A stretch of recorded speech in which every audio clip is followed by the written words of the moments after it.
say it was an alright episode.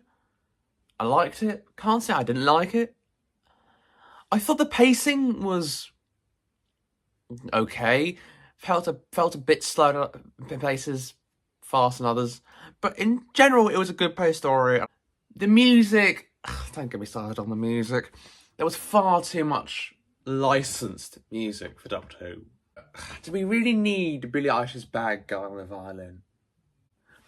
And also, for future reference, the reason why you're hearing more me and not him is because due to storage issues, this episode has to be more me than him. So he is in this episode, just a bit less than I am. But all I gotta say is, I'm not a fan of Billie Eilish. I find her kind of annoying, honestly. So honestly, that was a bit off. And also, when they played that other song in this ship, wait, what was the name?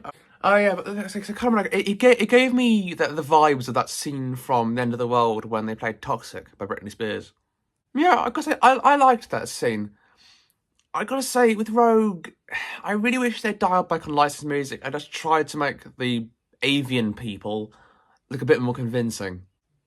I was like, yeah, and the avians just didn't do much. They were like, hey, I'm here and I like drama and cosplaying and whatnot. Most of the episode was just the Doctor gallivanting with the Time Agent. Rogue, which was the name. The episode's called Rogue because the Time Agent is called Rogue. And of course, you never knew his real name, so that's why it's got so. Okay, Bounty Hunter, whatever. But either way, I don't really know what to say about the birds. They just didn't do much. I just felt like a plot excuse to have the Time Agent Rogue in there. Because I was like, if they weren't there, there would be no excuse for Rogue to be there, and the story just wouldn't happen. Yeah, but one thing I did like was I didn't mind. I liked the Kylie Minogue scene. That was cool. I don't think the Lady Gaga orchestral bit was necessary. Murray Gold could have just done something original, but like I don't think there was any noticeable tracks from him this episode, which is fine. Like I know he has taken Sagan's direction in a way and almost dulled down the over. Because to be fair, RTD1 was overly orchestral and over dramatic music quite a lot of the time. So it's almost good he's dialed it down, but also slightly. I don't know. I don't mind, but and the TARDIS scene where Rogue went in the TARDIS, the lighting was very nice. I did like the lighting, and just how the TARDIS looked, like orange lighting again. Yay! We had that in the Fifth Doctor's TARDIS once, but that was it. And I gotta say, my only problem with Rogue and the Doctor's relationship, my only problem with that is they barely knew each other, and they're already proposing and kissing. Like, it's fine. Like, I have no problem with seeing gay stuff on TV. I don't have a problem with that. My problem is they barely knew each other. Like, they'd only just met.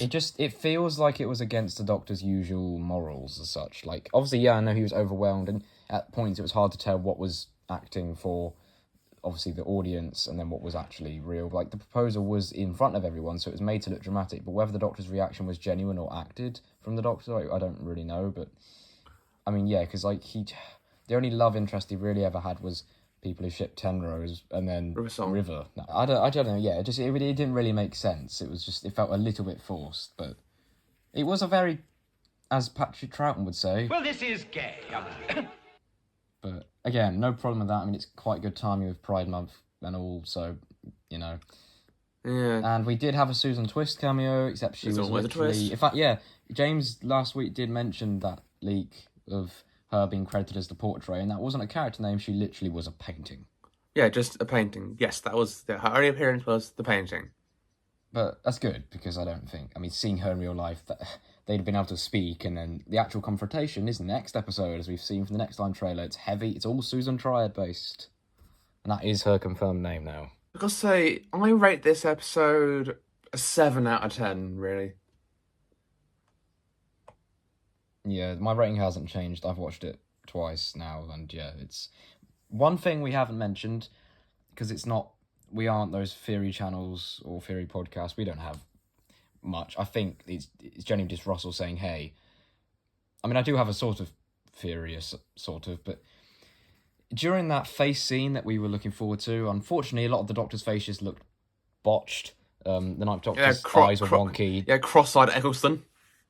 Yep. Well, not cross. Well, that implies he was like this. He wasn't. One of his eyes was botched to the left, and same with John Hurt. And Jodie's head looked all weird and deformed. Basically the VFX team could have done better there. And for 14, they used a picture of Tennant, as in the 10th Doctor from Next Doctor. So that's weird. And then the actual 10th Doctor one was a picture from the End of Time. And someone confirmed, as I thought, they used a picture of John Pertwee when he was even older in the Dimensions of Time charity thing. Like, why would they use that? And does that make that canon? Maybe. I hope not. That wasn't very good. No, but you know what they decided to make canon? Richard E. fucking Grant. Yeah, Richard E. Grant. Yeah, he just appears in the line for some reason. And I remember because me and James watched these at the same time on calls so we can, gather our thoughts. And I pointed it out. I was like, wait, hold on, because I thought at first it looked a bit like a weird version of Eccleston, but then as it came around, you could see it was Richard E. Grant. It's like, what the fuck? So the Schalke Doctor, the original 9th Doctor before Eccleston came along in the revival. So I don't. But Russell just said, hey, this is canon now. So my only theory is that when the Toymaker said, oh, I made a jigsaw out of your history, how do you like it? This is what he meant. I don't think it means it's a pre-Hartnell Doctor. I think it just means it's somehow one that's got into this reality. Because it's not like Ncuti questioned it. He saw all those heads.